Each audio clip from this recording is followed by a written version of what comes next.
오늘은 총량의 법칙 들리나요? 보살님들 말고 요 안에 가끔 한 번씩 안 들려가지고 총량의 법칙을 생각을 좀 해볼게요. 총량의 법칙이라면 뭐 이렇게 돈도 총량의 법칙에 어느 정도 적용이 되고 이제 화라는 것에도 총량의 법칙이 어느 정도 적용이 되고요. 그리고 행복의 총량의 법칙도 적용이 돼요. 무슨 말이냐면 내가 오늘 하루를 쓸 수 있는 돈이 10만 원이야. 그래 아침에 새벽 기도를 하고 집에 가면서 한 만 원어치 장을 봐서 밥을 해 먹었어. 그리고 출근하면서 기름을 2만 원어치 넣었어요. 그러면 3만 원을 썼잖아요. 점심값으로 만 원을 또 썼어요. 저녁에 같이 회식하면서 고기를 먹었어. 같이 술을 먹고 고기를 먹으니까 5만 원이 쓰고 돌아오면서 볼라니까 우리 아들딸들한테 치킨이라도 한 마리 사다 줘야 되는데 이러면서 보니까 만 원밖에 없어. 야, 이거는 만 원이 부족하잖아. 그러면 이제 이렇게 하루 동안 써야 될 게 마이너스가 되는 현상이잖아요. 에, 그렇지 않고 그냥 10만 원 딱 맞추거나 남으면 기분이 좋은데 부족하면 좀 마음이 별로 안 좋아요. 재물이 그런 것처럼 이렇게 우리 마음의 감정도 비슷한 게 있어요. 이렇게 아침에 일어나서 기도를 하니까 편안해. 그런데 출근하면서 접촉사고가 났어. 어휴, 기도를 했으니까 그래도 내가 이렇게 인연이 돼서 이런 일도 생겼구나 하면서 화가 그냥 별로 안 나고 그냥 제가 보상해 드릴게요 하고 이렇게 보내드렸어. 이 회사에 나가서 이렇게 있으니까 또 직장 상사한테 꾸준함 맞았네? 이제 이렇게 나한테는 이렇게 화가 나기 전까지의 그것이 10만 원이라면 벌써 접촉사고 나서 5만 원을 써봤거든? 그런데 직장 상사한테 꾸지람을 받아. 그럼 꾸지람도 신경이 나는 거잖아. 한 2만 원 정도 더 써. 이제 30% 남은 거야, 이제. 30%가 지나면 그다음부터는 화가 나는 거죠. 그런데 이제 집에 와서 보니까 아들, 딸 녀석이 막 그렇게 시험을 봤는데 30점 맞았어. 이게 그러면 나머지 30%를 다 써버려서 건들면 이제 폭탄이 되는 거죠, 이제. 그래서 옆에 이제 누가 와가지고 탁 건들면 그때부터 화가 팍 나고 그럴 수 있다라는 거예요.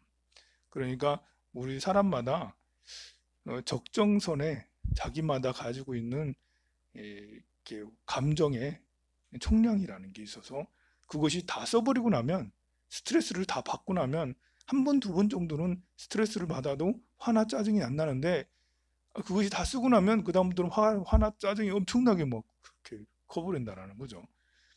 다른 말로 하면 아침에 살짝 건드는 거는 별로 혼이 안 날 수도 있는데 저녁에 붕괴를 되면 이제 엄청 별거 아닌 거 가지고 화가 날 수 있다는 거죠. 그리고 어떤 사람은 이미 그런 감정 총량의 법칙이 이미 한계점에 다다라져 있는 사람이 있어. 늘 한계점에 있는 사람. 그 마치 오늘 써야 될 돈이 100원밖에 없는 사람이 있잖아요. 아니면 마이너스밖에 없는 사람. 그 사람은 늘 빈곤해가지고 돈에 후달리잖아. 그런 것처럼 마음에도 후달리는 사람이 있어요.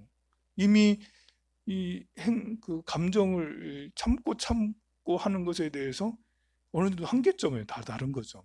그래서 건드리면 그냥 따다다다다 화를 내고 따다다다 화를 내고 그렇게 되기도 하는데요.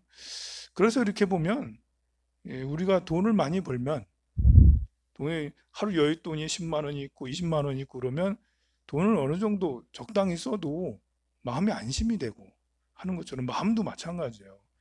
마음도 이 총량의 법칙하고 관계가 있기 때문에 내가 내 마음을 크고 넓게 만들어야 돼. 그래서 한 번 충격받고 두 번 충격받고 세 번 충격받고 네 번 충격받아도 괜찮아. 우리 부처님이 계시잖아. 뭐 부처님이 알아서 다 해주실 거야. 뭐 이렇게 그런 마음 닦음이 정말 중요하죠. 우리가 총량이 작으면 작은 것 하나에 스트레스를 받아서 화나 짜증이 나면 나만 힘든 게 아니라 옆 사람들도 다 같이 힘들어요. 그 아들, 딸들에겐 피해가 더 많죠. 이렇게 보면 이제 우리가 이제 젊었을 때, 여러분이 젊었을 때 결혼을 하고 아이를 낳고 하는 건 모두 다 행복하기 위해서 결혼하고 행복하기 위해서 아이를 낳잖아. 그런데 막상 결혼을 하면 잘 모르겠네. 신혼 때는 어땠는지. 그건 잘 모르겠고 여러분들이 행복했는지 안 행복했는지 잘 모르겠고 내가 이렇게 지켜서 이렇게 지켜보면 아이 낳고 나서 산후 우울증에 걸리는 경우가 너무나 많아요. 그러니까 아이를 양육하고 키우는 게 별거 아닌 게 아닌 거예요. 남자들이 생각할 때는 돈 벌어다 주면 보살님이 열심히 키우면 뭐 그 정도는 돈 버는 것보다 더 쉽겠지 애 키우는 게 생각해서 밖에서 열심히 돈 벌어다 주고 너는 아들 딸이나 잘 키워 이렇게 하는데 사실 어떻게 생각해 보면 돈 버는 게 더 쉬울 수도 있는 거예요. 아들 딸 키우는 것보다 돈 버는 게 남자들이 굉장히 착각하고 있는 것이 있어요. 돈 버는 게 더 어렵다고 생각하는 거야. 아들 딸 키우는 것보다. 사람에 따라 다르겠지만 사람에 따라 아들 딸 키우는 게 쉬운 사람도 있겠지만 대부분의 사람들이 아들 딸 키우는 것이 돈 버는 것보다 더 어려운 것 같은 거예요. 그러니까 아이를 낳고 산후 우울증이 걸리거나 아이를 키우면서 아이 2살, 3살 얘들 키우면서 자기 삶이 굉장히 피폐해짐을 느끼는 젊은 그 세대들이 엄청나게 많다라고 그래요. 이, 우리는 이제 행복하려고 아이를 낳는데 그게 아니고 이제 오히려 이제 그 스트레스로 인해서 너무 이제 이렇게 그 힘든 삶을 살게 될 수도 있다라는 거죠. 그럴 때 이제 그 나의 에너지, 나의 감정 에너지 총량의 법칙에 오버되는 자녀를 키운다라는 게 정말 쉬운 게 아니라서 오버되는데 옆에서 이제 거사님이 같이 함께 키워주면 그러면 감정이 폭발하기 전에 새로운 에너지원이 들어와서 더 이렇게 큰 힘이 돼서 오히려 스트레스는 줄고 행복감이 더 커질 수가 있다라는 거죠. 그러니까 옆에서 어떻게 보조해 주느냐에 따라서 달라요.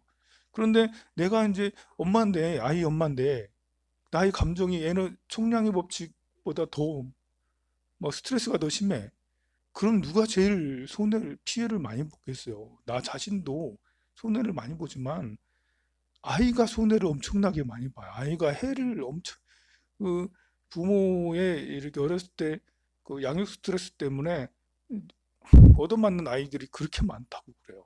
아들이 스트레스가 너무 쌓이니까 아들, 딸을 때린데 자기도 안 되는 줄 알면서 때린다라는 거죠. 안 되면서 화를 내. 우리 여러분들이 생각할 때는 이렇게 결혼하기 전에 아이 낳기 전에 이 아이를 사랑으로만 키워야지 하는데 나중에 보니까 독설로 아이를 키워. 그것도 못해 이러면서 그래, 오히려 아이에게 나쁜 엄마가 되는 그런 결과가 생기게 돼요. 그러니 내가 상처받으면 옆 사람들이 죽어나는 거예요, 사실. 내가 아프면 옆 사람들도 아프게 돼요. 그래서 우리는 정말 이렇게 그 새로운 충전 에너지, 사실은 이제 제일 나에게 큰 힘이 되는 것은 가족들이 제일 큰 힘이 되죠. 배우자가 큰 힘이 되고, 아들, 딸들이 큰 힘이 되고, 부모님이 큰 힘이 되고, 이렇게 되는데, 그것이 늘 항상 하지가 않고, 나도 스트레스를 받다 보니까 내가 짜증을 내니까 상대도 나에게 짜증을 내고, 오히려 악순환이 반복돼서 가족 관계가 엉망이 되는 경우가 많아요. 그래서 사람들은 종교를 다 갖는 것이 좋다라고 저는 생각을 해요. 부처님 절에 와가지고 부처님한테 에너지를 크게 받아서 저 금빛의 에너지를 받아가지고 부처님이 돈을 주시잖아. 부처님이 마음에 힘을 주셔. 그리고 법문을 통해서 사무량심을 배우잖아요. 삼법인을 배우고 사성제를 배우잖아요. 그래서 마음 쓰는 법을 배워서 내 그 감정 에너지가 더 크게 절에 오기 전에는 그 종제기밖에 되지 않았는데 절에 오고 나서는 항아리가 돼버려. 그러면 이제 어지간한 일에 화가 나지 않겠죠. 그릇에 돼야지 사실은 돼요. 기도를 하면 여러분들이 절에 다니면 효과가 종제기에서 항아리로 되도록 그렇게 굉장히 피나는 노력을 해야 되는 거죠. 이 사람은 누구나 화를 내게 돼 있고 짜증을 내게 돼 있어요. 화나는 나, 짜증나는 나가 부끄럽긴 하지만 그렇다고 해서 이렇게 죄책감에 너무 사로잡힐 필요는 없고 다시는 조심해야지. 좀 더 넓은 마음을 가져야지. 그렇게 하면 돼요. 저도 오늘 새벽에 좀 짜증나더라고요. 기사를 보니까. 이렇게 우리나라가 이제 이렇게 그 세계에서 제일 안전한 나라가 됐잖아요. 세계에서 제일 안전한 나라가 됐어. 불과 일주일 전만 해도 한 열흘 전만 해도 전 세계에서 150개 나라에서 우리나라 입국 금지한다고. 아무도 오지 말라고. 우리나라 사람들 안 맞는다라고. 어, 그래서 우리나라가 위험한 나라가 됐는데 지금은 거꾸로 돼가지고 세계에서 제일 안전한 나라가 됐어요. 그런데 이제 입국 금지가 점점 한 나라 두 나라가 풀리게 되긴 하는데 그 외국에 나가 있던 유학생들, 외국에 나가 있던 이렇게 바이어들 이런 사람들이 다시 속속들이 한국으로 돌아오고 외국으로 도망갔던 운동선수들, 농구선수들, 야구선수들 다 도망갔었거든요. 근데 다시 속속들이 들어온다는 거예요. 근데 들어온 양이 이제 너무 많아가지고 이제는 야 이거 큰일이다. 이제 어제는 100명이 감염이 됐었는데 확진자가 100명이었었는데 51명이 외국에서 들어온 사람이라는 거지. 앞으로 더 그럴 거 아니에요. 하루에 유럽, 미국에서 들어오는 사람들이 1000명이 넘고 2000명이 넘는다는데 이 사람들을 어떻게 이렇게 많은 사람들을 다 검사를 하고 또 격리를 어떻게 다 시키지? 이제 자가격리 시킨다 하더라고. 우리 대한민국 사람들은 국내에 있는 사람들은 자가격리를 엄청 잘 해내고 있어요. 여러분들 밖에 잘 안 나가고 우리 절에도 오는 사람들이 잘 없잖아. 보면 자동차 다니는 사람들은 더 안 나와. 당연히 직장인 다니면 의무감이 큰 거예요. 내 직장에 내가 만약에 걸리면 우리 직장에 올 수도 없대. 그러니까 절대 밖에 안 다니고 그냥 회사 직장 뭐 정말 살얼음 걷듯이 지금 하고 있다고요. 그런데 이 해외에서 들어온 사람들은 자가격리를 시켜도 그걸 몰라. 이렇게 그 해외에 지금 미국에 확진자가 5만 명이 넘었다고 그러거든요. 뭐 유럽은 훨씬 더 많고 뭐 이렇게 엄청나잖아요. 왜 그러냐면 자유스러우니까. 정부에서 계속 그 이동 금지 명령을 아무리 내려도 그냥 자유롭게 다니는 거예요. 마스크도 잘 안 쓰고. 그런 사람들이 그런 문화에 있다가 우리나라 오면 짜증나는 거예요.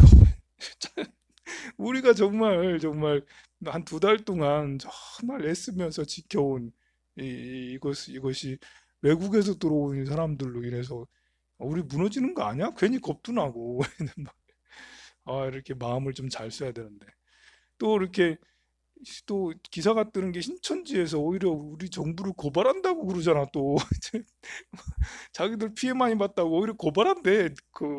아니 뭐지? 신천지가 우리 국민들을 얼마나 지금 힘들게 했는데 자기들 잘못은 참여 안 하고 오히려 고발을 한다고. 또 이렇게 교회에다 그 예수교 이제 교회에 그 지휘하는 분들이 이제 어떤 분인지 모르겠는데 거도 반발을 한다는 거예요. 왜 우리 교회를 그렇게 압박을 하고 그렇게 하냐고. 우리 잘못 없다. 왜 우리 국민 죄인 취급하냐고 반발을 한다는 거예요. 죄인 취급하는 게 맞지. 계속 모여서 거기서 만약에 확진자가 나타나는데 교회에서 확진자가 얼마나 부산에서도 경기도에서도 서울에서도 교회에서 수백 명이 지금 계속 확진자가 나타나잖아요. 그러면 당연히 죄송합니다. 우리 절대 안 모일게요 해서 자기들끼리라도 그 교회들 모이지 말자고 자꾸 연락해서 못 모이게 해야 되는 건데 그게 아니고 자기들은 잘못 없다고 뭐 짜증나. 짜증나. 이러면 안 되죠, 그죠? 제가 마음을 넓게 가져서 그런 분들도 다 용서를 하고 다, 다 이렇게 받아주고 뭐 다 그러려니 얼마나 업장에서부터면 얼마나 그러겠나. 다행히 우리 불자들은 시민 의식이 굉장히 좋아서 그런지 어떻는지 이렇게 잘 지켜내고 잘 해내고 그렇게 하는 것 같아요. 어제도 말씀드렸지만 이제 이렇게 그 미국 연준에서 통화 정책을 굉장히 파격적인 정책을 썼죠. 자기들 돈을 찍어서 회사채하고 국채를 다 매입하겠다라고 선언을 했어요. 그러니까 이거는 무제한 양적 완화예요. 에, 여러분들이 가만 생각을 해보면 그 70년대, 80년대 이 돈의 가치는 굉장히 강했어요. 그래서 돈을 가지고 있으면 그냥 이자가 뭐 10%씩 막 붙고 막 그랬어요. 돈이 한 1억 정도 통장에 있으면 한 달 뒤에 통장 보면 두 달 뒤에 통장 보면 와 이거 뭐 쑥쑥 불어나. 예금 이자 장난이 아닌데? 막 이러면서 이제 야 이렇게 굉장히 이렇게 만족감을 그 당시엔 돈의 파워가 굉장히 강했거든요. 그런데 90년대 중후반이 넘어가면서부터는 돈의 가치가 굉장히 하락이 돼요. 그게 왜 그러냐면 양적 완화라 때문에 그래요. 계속 돈을 찍어내서 인플레 현상이 일어나는 거예요. 어제도 이렇게 말씀드렸잖아요. 그 우리나라에도 대원군 시대 때 당백전을 찍어내 가지고 갑자기 100만 원짜리 지폐를 딱 100만 원짜리 동전을 딱 내놓은 거예요. 아니 지금 밥값이 만 원도 안 되는데 쌀 한 가마에서 만 원이 안 되는데 이제 뭐 100만 원짜리 딱 당백전을 내놓으니까 그걸 또 돈을 이렇게 한 개만 내놓은 게 아니라 두 개만 내놓은 게 아니라 엄청나게 100만 원짜리 동전을 수만 개를 내놓은 거 내놔버린 거예요. 그냥 돈을 막 찍어서 내놓은 거지. 그럼 시장은 갑자기 돈의 가치가 하락이 돼서 밥값이 올라가기 시작해요. 처음에 5천 원 했다가 만 원 했다가 2만 원 했다가 3만 원 했다가 5만 원 했다가 10만 원 했다가 그러다가 50만 원 된다니까 밥값이. 그 1년 만에 밥값이 5천 원에서 50만 원 100배를 얼마 전에 베네수엘라는 100배가 아니라 만 배가 뛰었어요. 작년인가 재작년에 만 배가 뛴 거예요. 베네수엘라 정부에서 무제한으로 막 돈을 찍어내니까. 그 가만 보면 우리가 80년대, 90년대 때는 예금 이자 보는 맛에 살았다.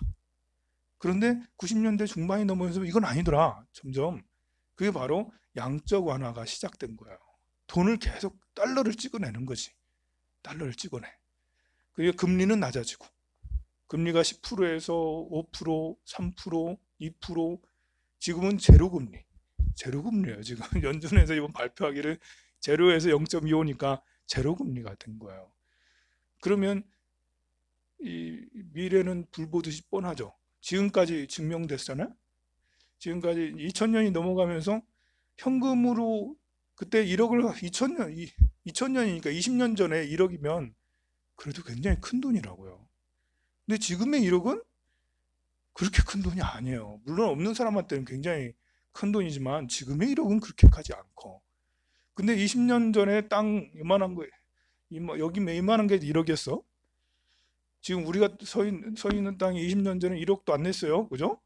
우리 전체 다 해서 해야지 1억이 됐어. 340평이 다 해야지. 그런데 지금은 얼마요? 여기 30억이에요. 30억. 땅들이 30억. 그러면 뭐예요? 그때 당시 그냥 1억을 그냥 현금으로 갖고 있으면 이건 엄청난 손해죠. 땅을 사놓으면 그만큼 올라가 비례해서 그 당시 1억 원어치 금을 사놨어도 똑같이 30배가 되거나 100배가 됐어. 근데 돈은 돈의 가치는 늘지 않고 오히려 자산에 거기에 대한 부동산이라든지 뭐 이렇게 안전자산의 값어치는 늘어났다 이런 거죠. 그래서 이제 그 시대의 흐름을 읽지 못하고 현금만 가지고 있었으면 그러면 이제 이렇게 뭔가 큰 부자가 되지 못하고 그렇지 않고 안전자산, 뭐 부동산이나 금이나 뭐 이런 것들을 갖고 있는 사람들은 해마다 자기도 모르게 이자가 이자 붙고 이자가 붙어가지고 재산이 늘어나고 막 그랬죠. 근데 이게 어디까지 갈 것인가? 이런 인플레는 도대체 이런 자본주의, 팽창 자본주의는 얼마나까지 가게 될 건가 알 수가 없는데 지금까지 온 것도 정말 숨가쁘게 온 거예요. 생각을 해보세요. 20년 만에 우리 자산 가치가 얼마나 많이 성장했는지. 그런데 지금은 한 번도 걸어보지 않은 길을 걷는다. 지금까지도 안 걸어본 길인데 지금은 그냥 무제한 양적 완화를 하겠다라고 그냥 제로 금리에다가 그냥 돈 무조건 찍어가지고 망할 만한 회사 다 사드리겠다. 보잉 같은 회사는 이제 미국이 참 이런 정책을 쓰니까 뭐냐면 미국은 최근 2008년부터 10년 동안, 12년 동안 주식이 한 번도 떨어지지 않았어. 우리나라는 안 그래요? 우리나라에서 주식을 하면 말아먹기 딱 좋아요. 우리나라는 올라갔다가 풍 떨어졌다. 올라갔다가 풍 떨어졌다. 무슨 고개예요, 고개. 올라갔다가 풍 떨어졌다. 올라갔다가 이 근데 신기하게 미국은요. 10년 동안 우상향 쭉 계속 쭉 올라갔는데 이번에 팍 떨어진 거예요. 이번 일이 있기 전에는 떨어지지 않았어요. 근데 이번에 떨어졌어도 2016년 정도밖에 되지 않은 거야. 계속 쭉 올라갔기 때문에. 우리는 이번에 떨어진 게 거의 뭐 이렇게 리먼 사태급으로 팍 떨어졌거든요.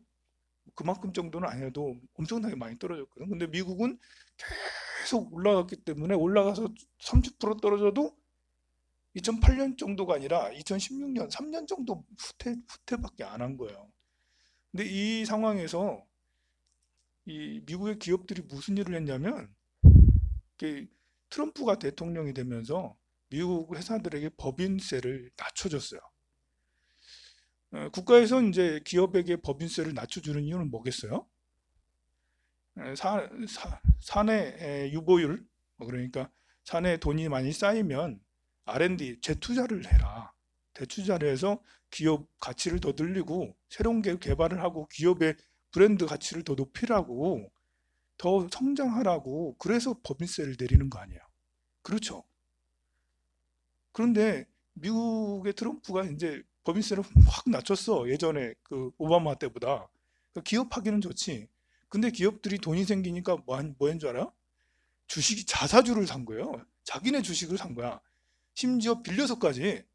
왜냐면 생각을 해보세요. 우리나라 기업들이 돈 있으면 뭐예요? 땅 사죠. 우리나라 기업들이 돈 있으면 돈 생기면 땅 사요. 아니 답답해 죽겠어. 우리나라 기업들은 돈 생기면 R&D 투자를 해서 재투자를 해서 더 기업을 성장시켜야 될 거 아니에요. 근데 땅을 사죠. 왜 그랬어요? 땅 사는 게 더 큰 돈을 버니까. 더 큰 이익이잖아. 어디 경기도 어디 땅을 사놓고 강원도 어디 상을 사놓고 2년 3년만 지나면 한 배 반이 돼. 10년 지나면 두 배가 되고 야 이거 공장 돌려서 그렇게 안 되는데 공장 돌리는 것보다 땅 사는 게 더 부자가 돼. 막 이렇게 이 우리나라 기업이 그렇게 한 것처럼 미국의 기업들은 자사주 매입하는데 혼신을 다한 거예요. 이제 그 공장 잘 돌아가는지 관심 없어. 그래가지고 전부 다 빚내서까지 다 주식을 산 거예요. 이제 그런데 그런 식으로 하면 이게 문제가 생길 수밖에 없잖아요. 그러면 보잉사 같은 이런 경우, 보잉사가 대표적인 항공기 여객기도 하고 또 방산 산업도 하고 막 그러는데요. 작년인가 재작년에 보잉 비행기가 사고가 났잖아요. 그 불량률이 생기는 거예요. 이게 이 자기네 비행기를 잘 만들 생각은 안 하고 딴 데 돈을 빼가지고 거의 다 주식으로 다 넣어버리니까 대신에 주식은 계속 올라. 자산 가치는 굉장히 커지. 시총은 오르는 거예요. 시총은 엄청나게 오르는 거예요. 그런데 결국은 뭐 이번 코로나 사태로 인해서 주식이 30%툭 다운됐잖아요.